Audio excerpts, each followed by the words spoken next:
plan B.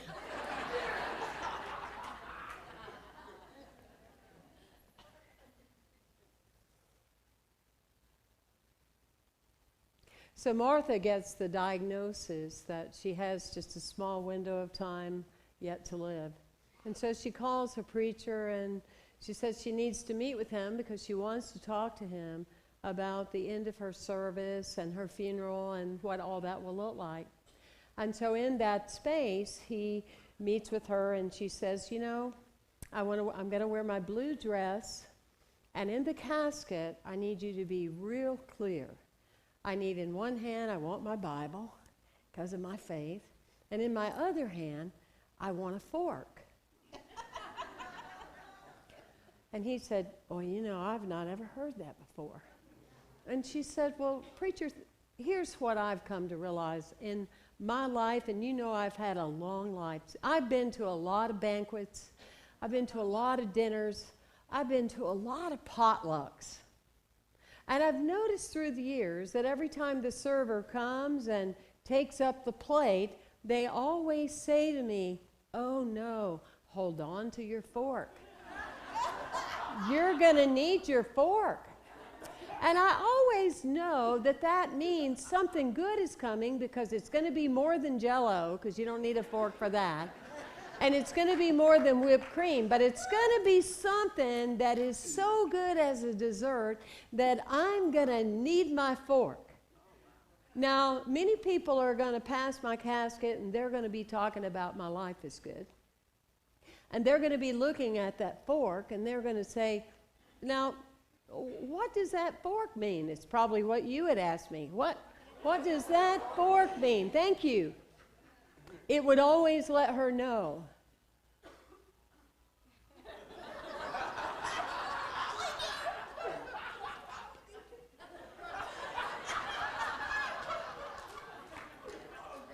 It would always let her know that the best was yet to come.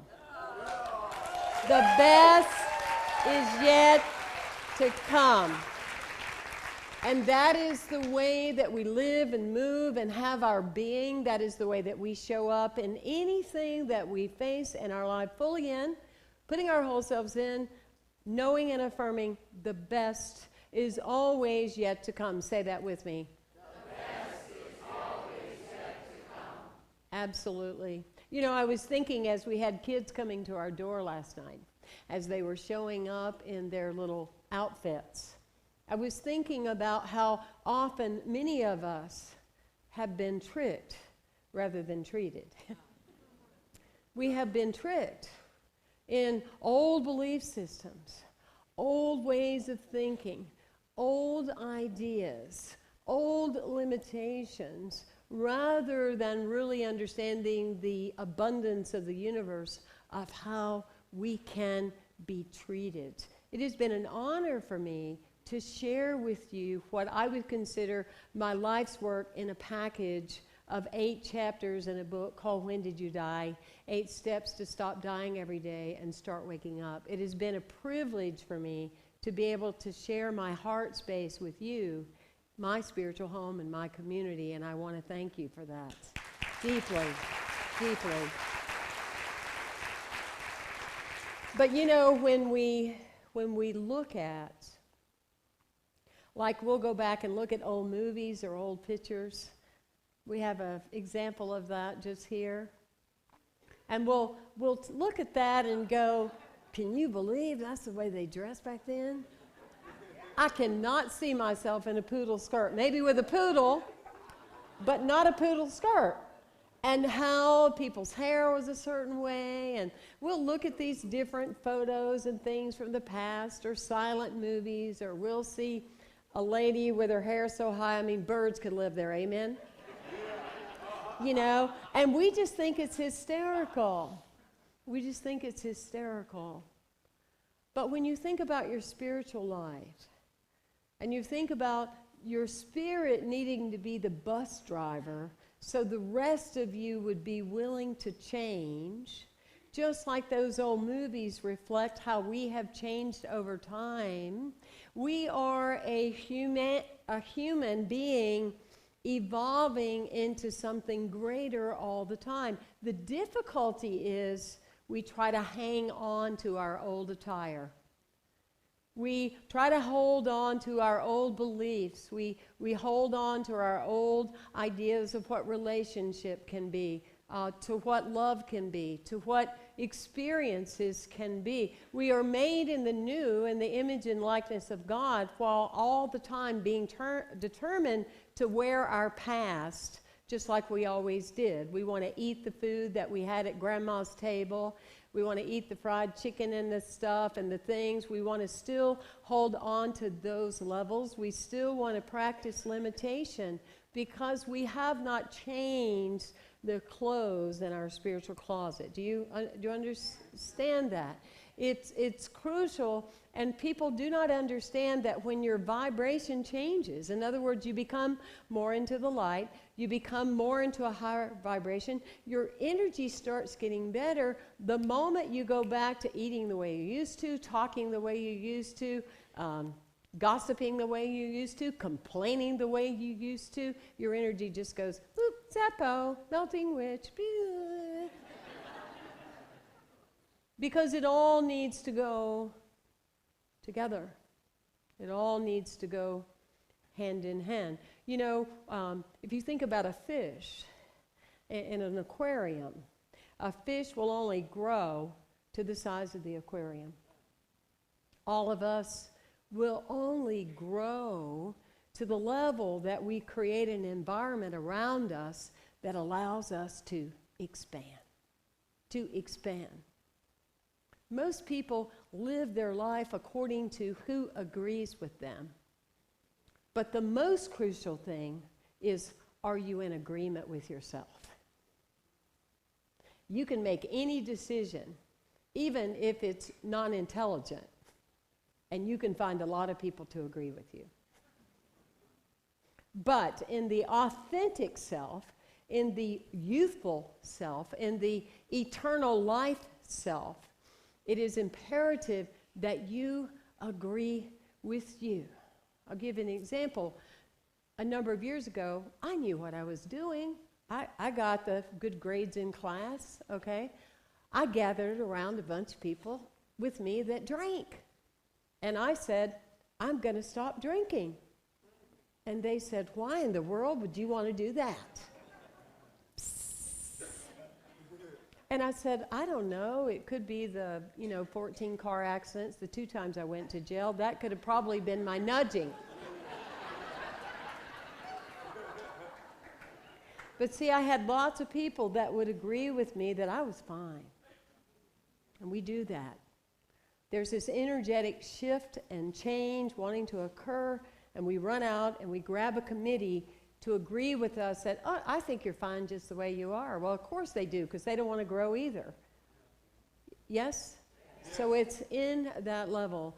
There's a quote that touched my heart, literally, no pun intended, that to me means everything. Let's read it together. In order to get to the heart of the matter, we must go to the heart to discover what matters. Yes. We are a feeling human being having a spiritual experience. That's what we are. When we look at shamanism and we call in the different directions and we call from the West, whose aspect is love, we honor the creatures of the deep. And we always say that love requires us to go to the depths of ourselves to get there. Not surface level spirituality. Not I got a quote on my refrigerator, one's a bumper sticker on my car and I'm spiritual. But the depths of yourself, the undone stuff, the driver of the bus in the mental body, in the emotional body, the stuff that's being toted around like luggage that's keeping the energetic being from soaring and shining so we can expand our aquarium. We are not the human beings having an experience like we were 40 years ago.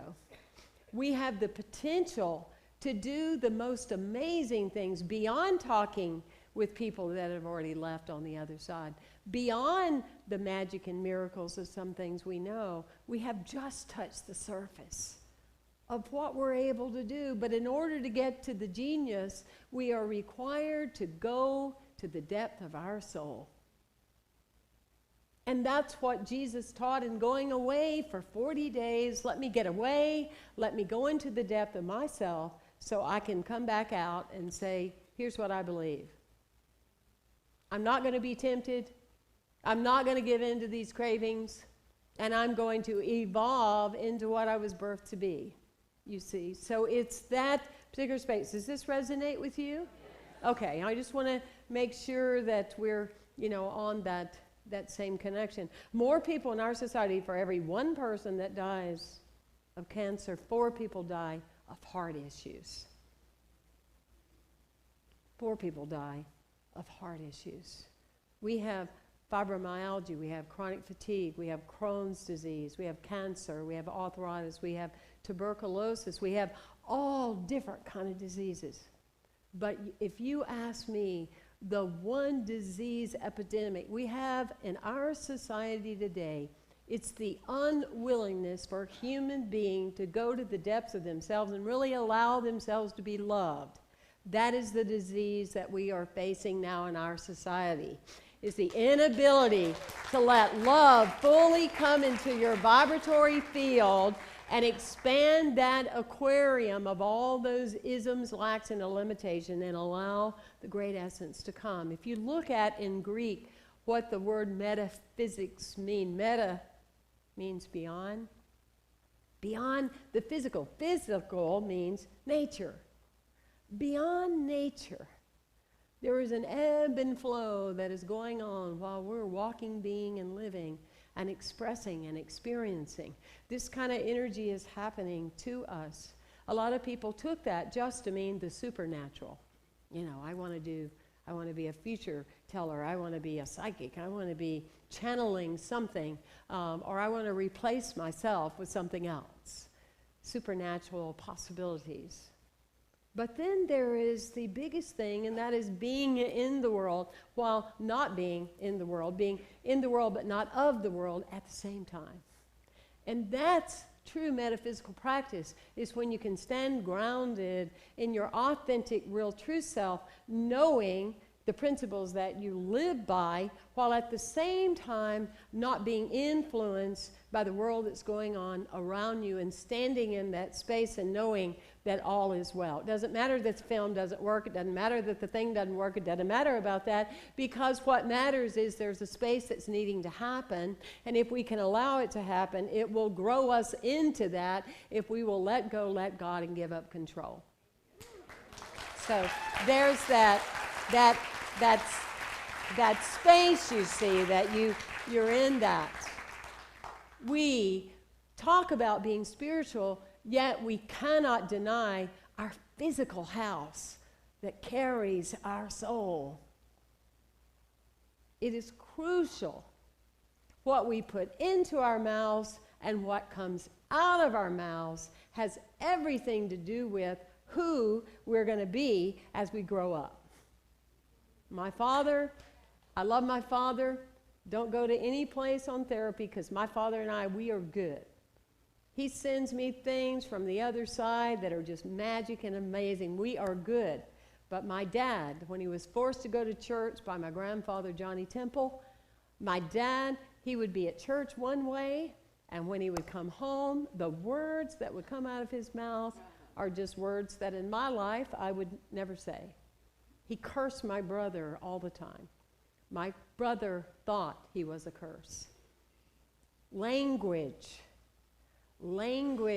is how we communicate and exemplify spirituality.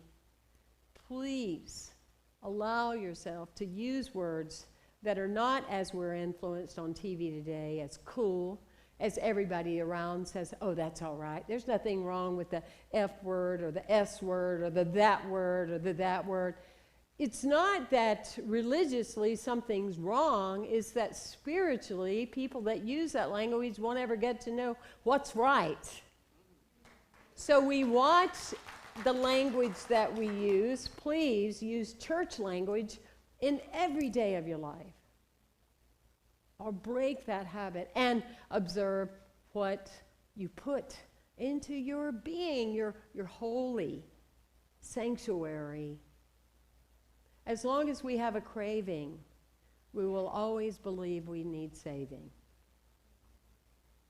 As long as we have a craving, we will always believe we need saving. Yes? Whether it's sugar, carbs, whatever it is, until we're free from it for a period of time, we'll never get to experience how free that something can actually be. I'll close with a story of about 3 or 4 years ago. There was a woman that called me, and she brought her golden retriever in to visit with me. And this dog was 2 years old. She was beautiful.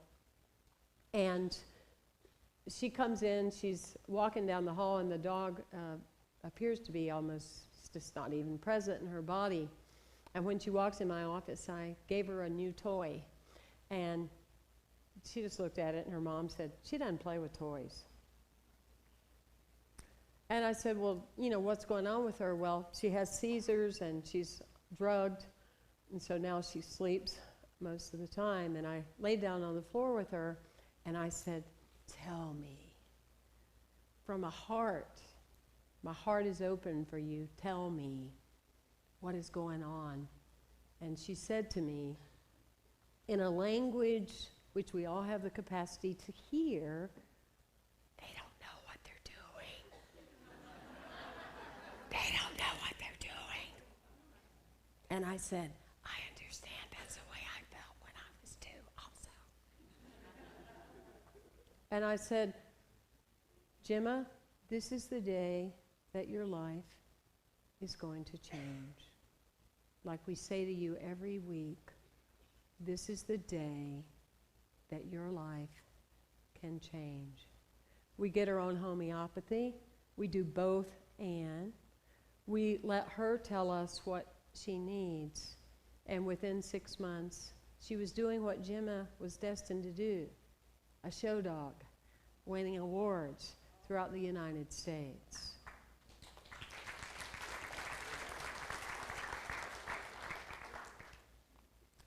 Through the depth of yourself, in order to get to the heart of the matter, you must be willing to go to the heart to really see what matters. Thank you for being here. Thank you. Thank you. Thank you.